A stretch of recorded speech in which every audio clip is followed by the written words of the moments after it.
let's take a look at the pre-setup for this trick. This trick is one of my favorites. Basically what you're going to use is two identical decks of cards. We're going to be using two blue back bicycle cards. And basically what you're going to do is just find the same card from both decks. Let's use the Nine of Hearts from one deck and just go into the other deck and find the Nine of Hearts. You can actually get rid of one deck. We're just going to be working with one full deck and the two identical cards, which for this effect we're going to be using the Nine of Hearts, but you can use any card. It really doesn't matter, maybe if you come up with a specific routine that requires a specific card, but it's really up to you.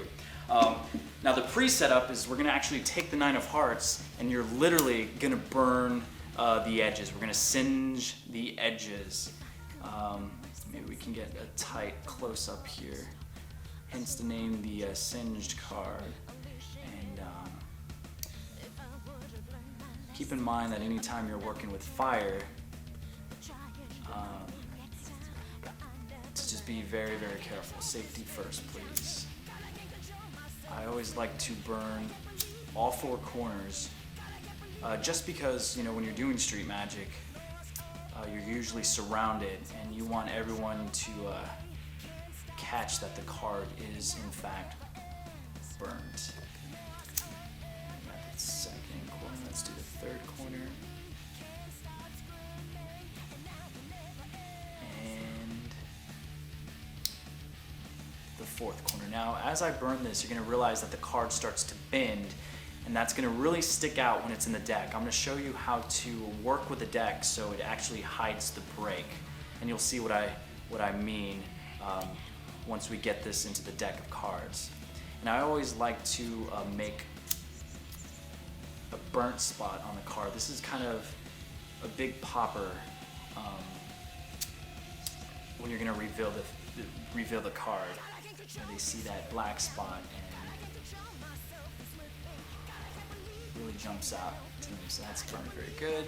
Maybe you can do some burnt spots in the front, and you're ready to go. So you got your singed card, and you got the duplicate card. Basically the singed card is going to go in between just your deck. It could be anywhere, and this is what I was talking about. As you get your card singed, you're going to realize that it creates this break.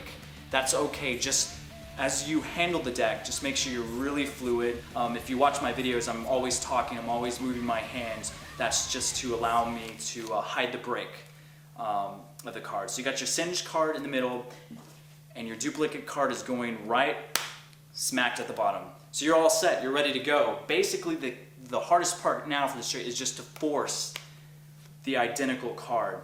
And what I use is called a Hindu shuffle. So let's zoom in here. I'm going to break down basically the Hindu shuffle for you. I'm just going to remove the singed card just so you can see the actual Hindu shuffle. Basically, hold the cards on the sides in your left hand. Your right fingers grabs the deck at the bottom. Your left two fingers, thumb and pointer finger, just remove some cards from the top and they drop. And you just continue that motion over and over. And again, what happens is it keeps the bottom card, which is our forced card, at the bottom. So when the audience member says stop, we can now reveal their chosen card, but actually forced card. Let's look at that at real speed. Just tell me when to stop. Stop right there, memorize that card, and bam, that goes right on top of the deck. Now keep in mind that when you're going through the Hindu shuffle, as soon as they say stop, I always like to take some time here. That kind of distracts them from knowing that this is the bottom card. Just take some time. I always like to ask, would you like me to continue to go?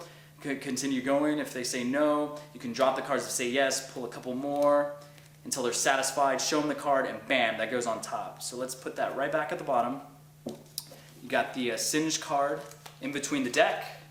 You got your duplicate at the bottom. Now you're ready to go. Walk up to someone, ask them to tell you, say stop, show the duplicate, bam, that card goes on top. And at this point, I don't like to hold the card straight on to the audience member, because what happens is they're going to catch that break. What I like to do is actually hold the cards from the sides, walk up to the audience member and says, I want you to squeeze really tightly and get that card burnt in your mind.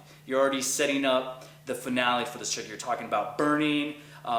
You're telling them to focus because we're going to be using some fire here. As soon as they hold the cards, I actually reach in my pocket and I have some flash paper set up. So you reach into your pocket and you palm some flash paper. Basically, you can get this at any magic supply store. If you haven't worked with flash paper, I highly recommend it. It's a very good visual as you light this paper. It creates a nice little flash, hence the name flash paper. Basically, just palm some flash paper. The audience member is holding the deck, point to the ground, say, you know what, we're going to be using this piece of paper on the ground, and I want you to think of your card over and over in your head and burn it in your mind, because we're going to try something on the count of 3. Now we're building tension. Tension's building. You want tension all focused on the deck, because at this point, the audience thinks there's no way you can prearrange the setup of this card. You know, at this point, they think the card was chosen, put back in the deck, handed to the volunteer. Nothing fishy at this point, and you're all clean. You're clean. Display this flash paper, light it, tension, tell them don't move. So the deck's up here in their hand, don't move. Show your hands freely, nothing hidden in your hands. Take the deck and slowly do your spread. And I love this impact because as soon as you hit that burnt card, it's like, wow. Cut all the cards to the bottom. Pull out this one card. You can actually put the rest of the cards in your pocket. You're clean. No one can find the duplicate of the card. Slowly say what card was chosen and reveal the 9 of Hearts and the impact